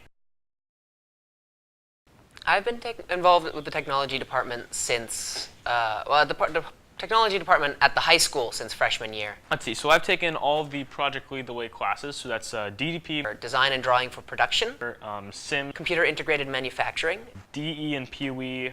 Principles of Engineering. E2D. Engineering, Design, and Development. So 5 Project Lead the Way classes in the 4 years. Also, of course, the English class I'm taking right now, English Digital Media Production, is all about video editing technology and studio technology, things like that. So it's a different form, but it's still within that tech department. We have to go out and find community partners and just cold call people. So yeah, we learn technical skills in all of the tech classes, but then E2D is that one class where we merge them together with social skills, and we learn how to pretty much market our own business. That's something that's going to be invaluable to me as I move on, because I don't know, when I get out of college, I might want to go into my own startup, and these are just the things I have to know how to do. I think that the technology classes here at Ithaca High School model real life very well. The design process we learn here is exactly the same design process that they use in actual companies. By practicing it here, we will far better prepared, and we'll be able to immediately just feel at home in a job that we might get. It definitely has more of an impact on our future jobs than any other class here. After hearing from both students and the department head, we have seen how important technology education can be. We are extremely lucky as students at Ithaca High School to have access to such resources. The lessons learned in the department are so universal that the National Education Foundation released it will be making $10 million available to underfunded schools, ensuring that everyone can benefit from technology education. For IHS WRED, I'm Noah Davis. So Jacob, do you like math? No. I really don't like math and I hate numbers. Mathematics is one of those subjects that's just essential to a career in science and technology. There's really no way around it. If you want to be an engineer, scientist, mathematician, or really any academic related field in college, you need to have great math teachers and need to have a solid math education. Math was actually always one of my favorite subjects. In middle school, I was in the Math Olympiad team, and I remember in 7th grade I actually won one of the competitions. Although I think I actually guessed on the last problem. Oh well, it happens. I had Miss Seifert for Algebra 2 in 10th grade, and the way she taught math had just been different from everything I had had before. There was no blackboard, instead there was a smartboard, and she knew how to use it, which is actually not that common for teachers at IHS. She also employed a bunch of different techniques, like having us watch videos outside class at home and then working on problem sets in class, also known as a flipped classroom model. I sat down with Ms. Seifert to ask her a few questions on the state of math and how it might be changing in the future. So the current curriculum changes for math, right? The Common Core, you've probably heard a lot about Common Core. And I'm actually a fan of the concept of the Common Core. I think the implementation in a lot of places has been problematic. People at the elementary level are saying that it's not age appropriate for kids. And I assume that, I got to take their word for it, they're the experts at that grade level. But the push for an understanding of math instead of just following algorithms, I hope that continues. When you're calculating fuel efficiency and you say that your car gets negative 30,000 miles per gallon, and you put that answer down and move on to the next problem, again, it's just that there's no understanding in the way we're currently teaching math. So again, negative numbers. Negative numbers didn't exist at first. It wasn't until somebody said, hey, wait a minute, I need a way to keep track of the fact that people owe me things. And without negative numbers, there was no way to keep track of that. So there's this thing called the flipped classroom model, and that's about where a teacher will send a student home with videos to watch at home, and then during class you'll work on problem sets with a teacher there for help. Do you have an opinion on this model, specifically in a math class?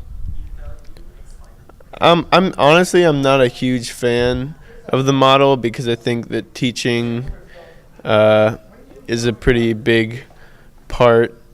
It's hard for some people. It's just very difficult to learn on their own. I love the idea of a flipped classroom.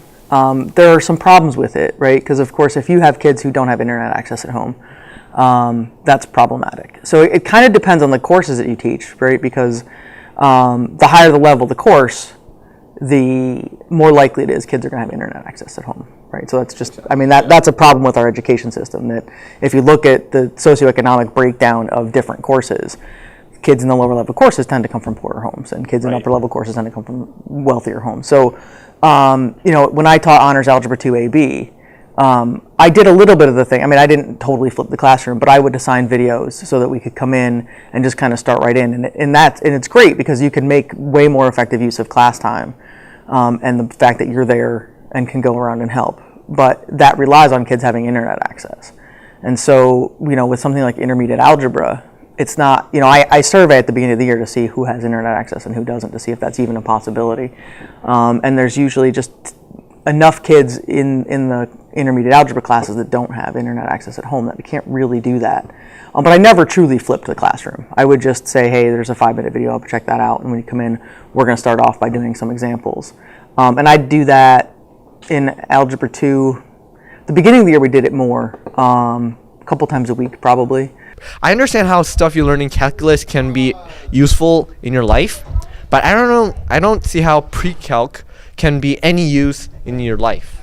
So I hate pre-calculus. Like, oh my God, this is awful, my brain hurts. I'm like, yeah, well, then you're doing it right. If your brain hurts, then you're doing it right, because thinking is hard work, and for me, that's kind of what math is all about. It's just, even for people who are never going to go on and do math in the rest of their lives, it's just sort of like brain exercises, and it's hopefully making them smarter. Math is always probably going to be one of my favorite subjects, but the subject is changing. Both the implementation of the Common Core and the concept of the flipped classroom are changing the state of the way that math is taught in classrooms. The Common Core is supposed to further the understanding students have of their material, get them more ready for college, advance equity between different students, and put creativity back in the classroom. So even if some teachers disagree with the way it's currently being used, there could be some modifications in the future to make it actually achieve those goals. We'll have to see where the state of math goes in a few years. For now, though, I'm Rishi Verma from IHS WRED, signing off. Hi, my name's Tommy Stroderman, and today I'm going to be talking about chorus. I have been singing in chorus since I was able to sign up and put it in my schedule. I am interested in chorus because it is an art form, and has been around for hundreds of years and still hasn't gone out of style. This is in part because choral music is very adaptable. It is different depending on the situation, the time period, and the crowd it's targeting. Chorus has taught me that although every voice matters, yours is not necessarily the most important, a lesson more people need to learn. It teaches you to work in tandem with a group of people whose sound is different than yours, and create one unified sound. I wouldn't necessarily say that taking chorus has taught me about teamwork, because I think teamwork is a fairly specific term. I would instead say that music has taught me how to work together with others, one of the more basic components of teamwork. I interviewed the high school chorus teacher, Miss Sariski, and this is what she had to say about chorus. The first question I asked her was, what is the oldest form of choral music that is still performed today? I think the oldest form of choral music that's probably still performed today would go back to even medieval times. Early choral music was actually first just unison singing, chant, Gregorian chant. Often another line would have been added to that, and then that would take us to the Renaissance polyphony. So we're talking 1400, I would say. We're talking centuries ago, 13th century perhaps. That still gets performed. It's cool stuff. The second question I asked was, how is performing in a choir different in your high school than in the one you teach now? When I was in high school, I went to a high school similarly sized to Ithaca High School, but we had 3 choirs. And so when you were a freshman, you sang with all other freshmen, and there was always that goal of wanting to be in the more advanced choirs. And so I always tried to go after that. But the experience was similar. It was singing with friends, because we all loved to be there, working hard, going after the same goals, musical goals. And we all loved choir. We learned a lot about music reading and understanding music. My teacher in high school, that was a big part of his of what he shared with his students. What he taught us was how to understand music, so that when we left high school, we could be independent singers. And I'm so grateful, because now I try to share that with my own students here. I hope that the community here at IHS in choir is the same. People coming together with their friends because they love to sing.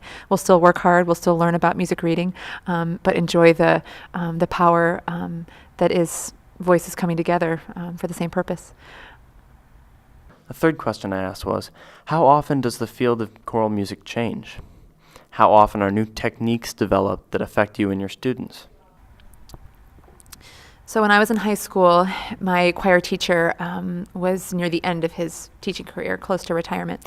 And so we sang a lot of what I might call classic choral literature, a lot of a cappella music, Renaissance motets and madrigals, kind of standards, the standards in the choral repertoire.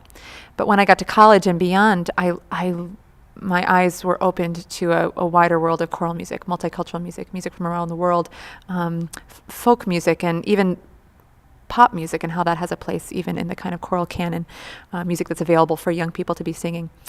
And so as I've advanced through my own time as an educator, I've felt more freedom to be creative with choral music and to combine in one concert the classics, things that have been around for hundreds of years and have really stood the test of time, with new music by living composers, music from around the world, my own arrangements of songs that I know the students are listening.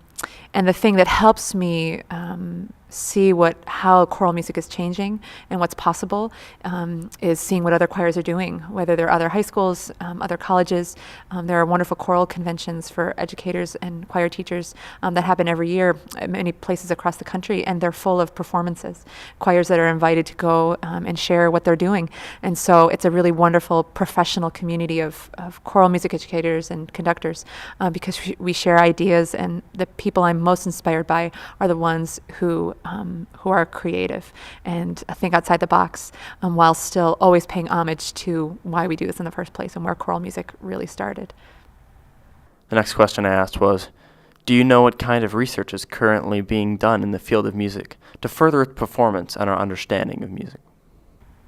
Choral music has advanced really because of great composers, people who have studied the art of composing, and most composers who are studying composing study Bach and Palestrina and Renaissance and Baroque composers to see what those.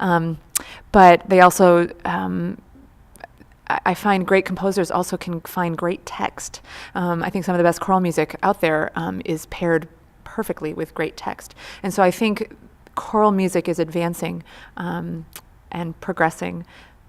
Because of the work of really innovative, thoughtful, creative, and skilled composers. The next question I asked was, what technologies would be useful as a performer, and what useful things could you bring into your chorus room in the future? So one of the things I love most about choir and teaching choir is sometimes we can check the technology at the door and leave the phones off and get away from a screen and just make music together and be creative. It's, I think, one of the few classes, at least in a school setting, where young people can do that. However, the thing I love about technology and what it does for choral music education and singing in general is when students leave choir, they're going onto YouTube and they're looking for choirs and looking for singers and looking for the creative things that individuals are singing, individuals are doing as singers, whether they're singing a cappella music or they're. And so I love what technology does outside of the classroom, that choral music is alive through when students leave here. They're not only doing choir music in choir, they're doing it at home, watching it, listening to it, composing it, singing it.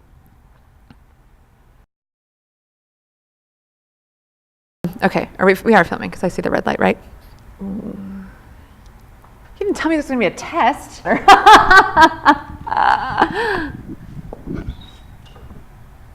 Wait, can you ask the question again? Oh boy. Oh, that was cheesy and a half. Oh boy. Oh, cheapers. Oh, cheapers. These are like big questions, Tommy. Ooh, Thank you. Is that really it? Yes, Ms. Suriski, we're done with you. But I did interview 2 other students about their thoughts on chorus and Ms. Suriski.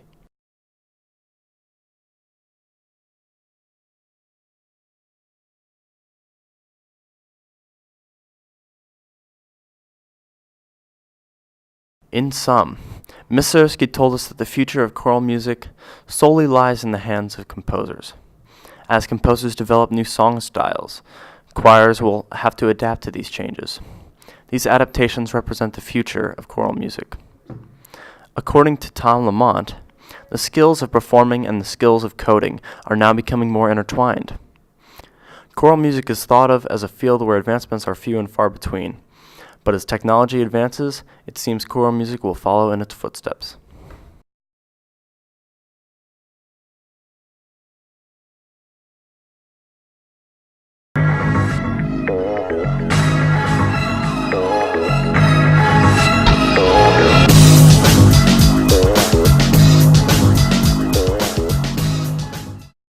Mysteries and magic, movement with matter, gravity through space and time, everything always happening in equilibrium. No one ever stops to think, how is this possible? Only the brave are able to attack such amazing theory.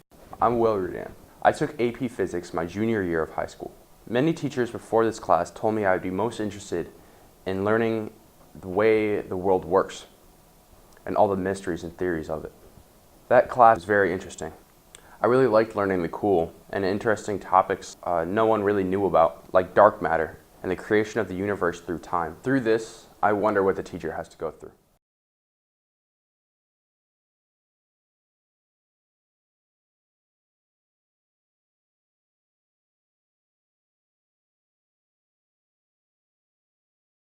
Why do you teach physics? Why do I teach physics? Yeah, so I thought about that, and I teach it partly because it's really, really fun, because I get to play with really cool toys during the day. It teaches excellent skills about how to look at the world around you and then apply really fundamental laws to all sorts of things that you see in your life.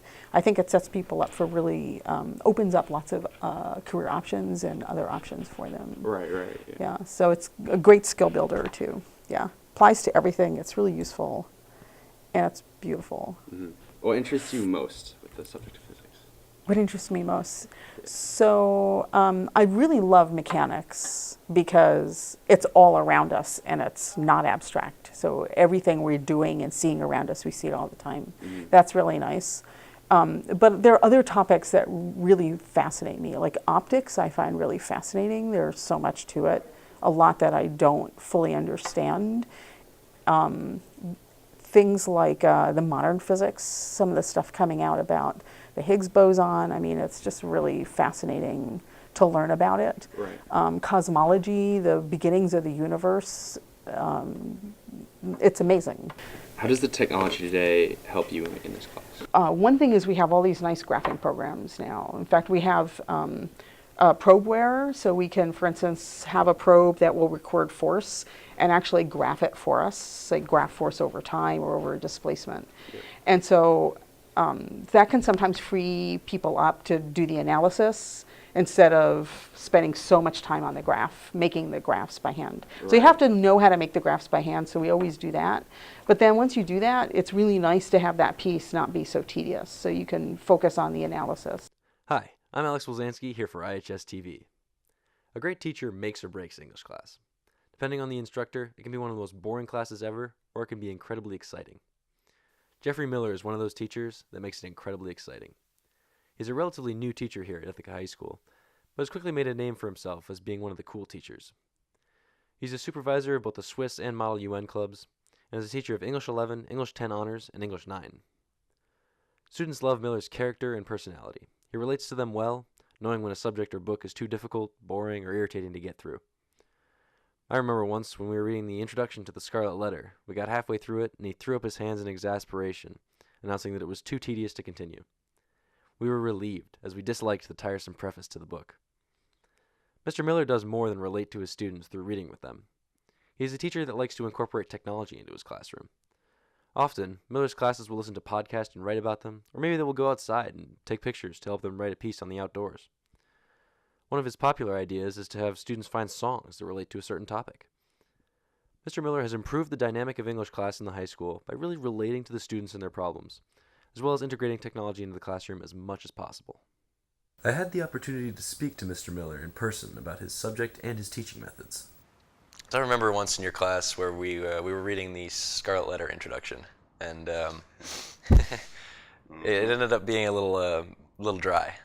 And I remember you halfway through decided just to stop, and the entire class was just relieved.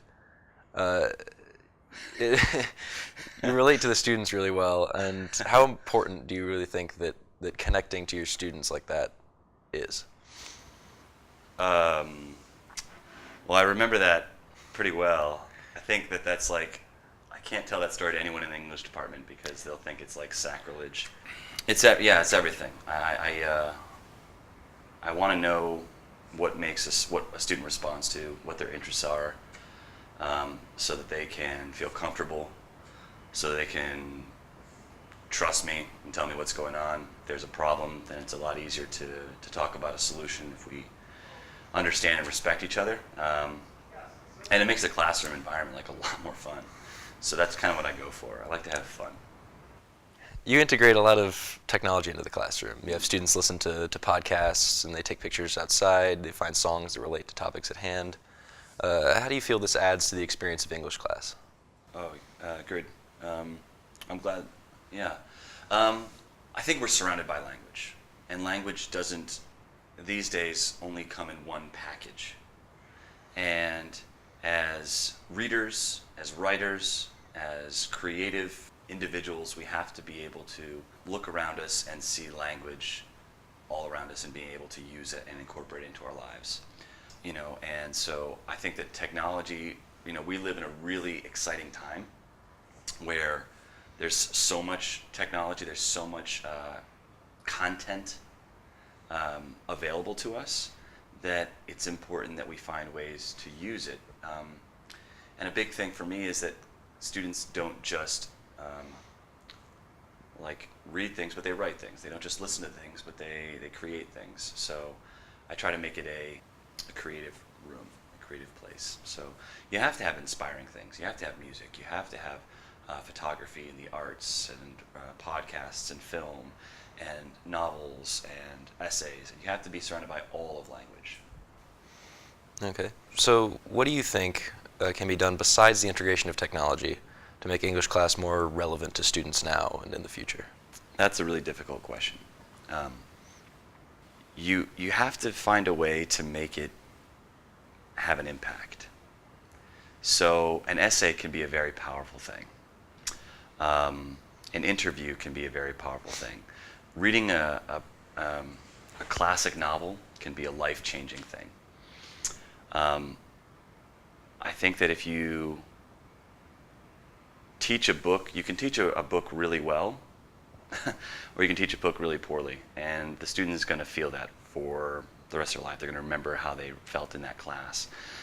In order to make it relevant, you just have to make it connect with them. What are they interested in? Do they see the end goal? Is there something beyond just writing an essay that they feel, that a student feels that they can apply to their life, that they felt like they learned something? If they feel like they're learning something, it's relevant. If they feel like they're growing intellectually, then it's relevant. I also spoke to a few students about English class and how they think it could be improved. How do you think technology should be integrated into English classes? I think it would be valuable to learn how to write for electronic publications, being more concise, and learning to write in a way that in a world where you get information very quickly, people will read it and learn something. What do you think can be done to make English more relevant to students now and in the future? I'd say update the books that we read to tailor them to some current events, I guess. Like, I remember reading a book about the Israeli-Palestinian crisis, and I found that very interesting because it's very relevant. So how do you think technology should or could be integrated into English classes? I think you definitely could integrate it if you're talking about, I don't know, making books on like a tablet or something. So if you got Kindles for everyone or iPads or something like that, because that'd be cheaper for the school as well. Also, as you move forward with an English class, maybe to the high school level, and you're doing more article reading and nonfiction, you know, having the internet at your fingertips actually could be a lot of use.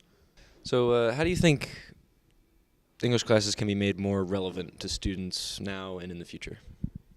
I think to a certain point it has to be, I don't know, boring for students for a while because you have to, you know, get those basics down, and no one really likes doing that. To make it more relevant when you're kind of in a thought-oriented setting of an English class, that's how they like to describe it in high school. I'd say what makes it more relevant would just be using more modern works. So things that actually you could go out and see. So yes, scientific articles or controversial studies, things like that, or politics even. I don't know, stuff that is in fact relevant in the actual world probably could make it relevant within the context of an English class. As we can see from Mr. Miller's and my classmates' opinions, there are a lot of varying ideas about how English class can be improved and changed. Technology is clearly a big part of the continued evolution of the classroom environment. In a recent survey discussed by a New York Times article, it was found that approximately 75% of teachers believe the internet and technology have a mostly positive effect on the students' skills. In the future, it is clear that technology will be further integrated into English classes, and students will be learning more about current events and information that has greater relevance in their lives. I'm Alex Wolzanski for IHS TV, on location at Ithaca High School. See you next time.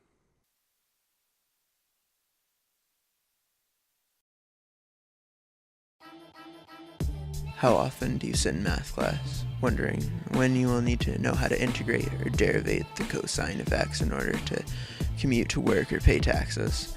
How often do you realize that nothing you do in math class will ever help you on a date? That's where stats comes in. It's math class for the people with some respect for the real world and repulsion for the theoretical. In stats class, it feels good to get a C on a test because it was real. The numbers you got wrong were real numbers. To make a mistake in statistics is to lie and cheat. You deserve the punishment you receive on your grade report. Welcome to the cult of data.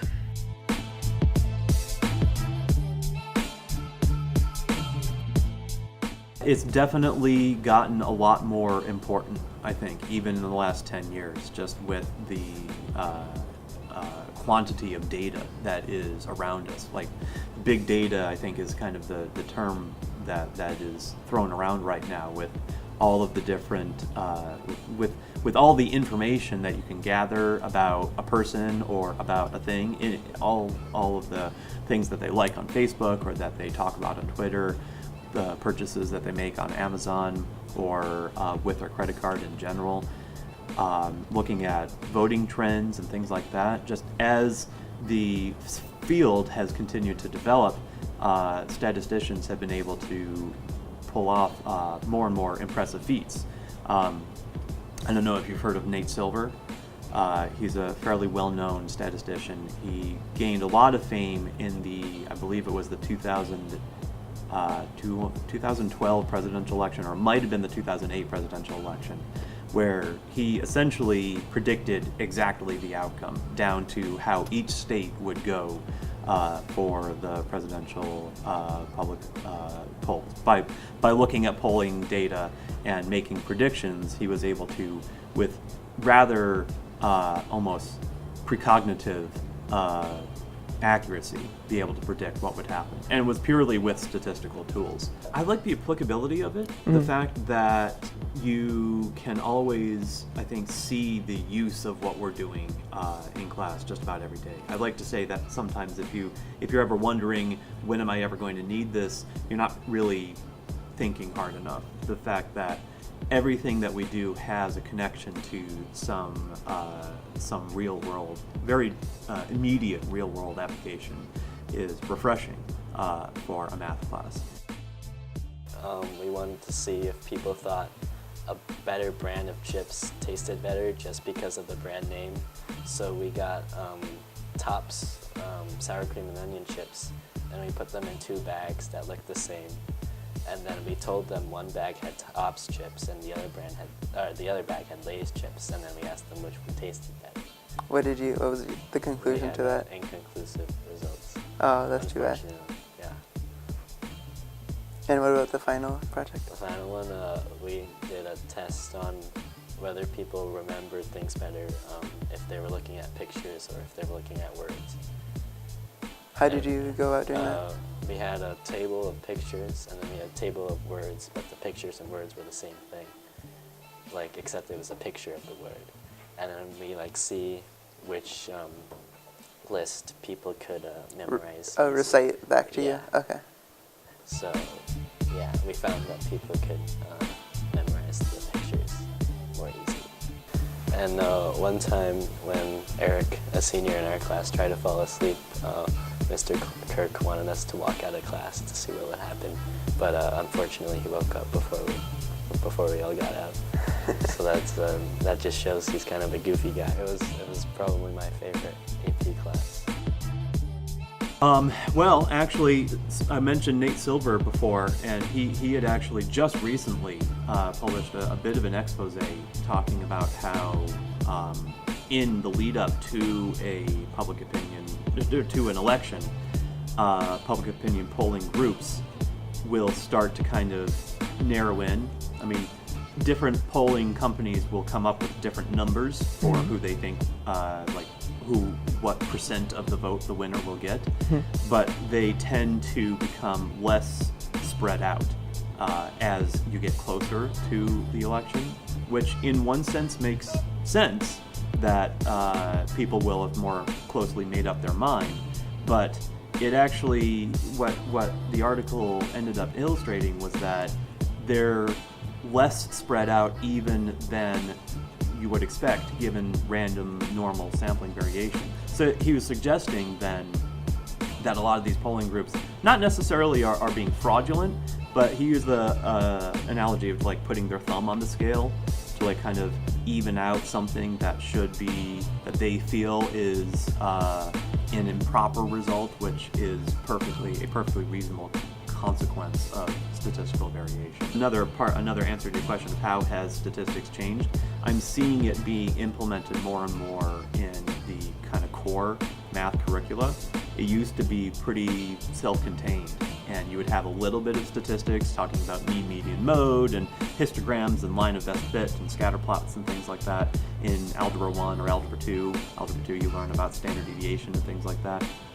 But over time, it's become more and more integrated, especially with the Common Core, actually. There's a lot of statistics in Algebra 1 and Algebra 2, and it's to the point where I could see a day where AP statistics turns into just a one-semester class, because a lot of the stuff that we do in the fall semester would be parts of what curricula students have already learned, and so in a way, you could get away with just having a one-semester class. The College Board recently released an article about the exciting world of AP statistics. The College Board cites the 102 jobs and 32 college majors that make use of the many skills gained by exploring the interesting and useful field of statistics. Everyone should have at least a remedial understanding of statistics so that they aren't duped by the confusing and misleading information in the media. Any understanding of statistics is useful for the remainder of anyone's life.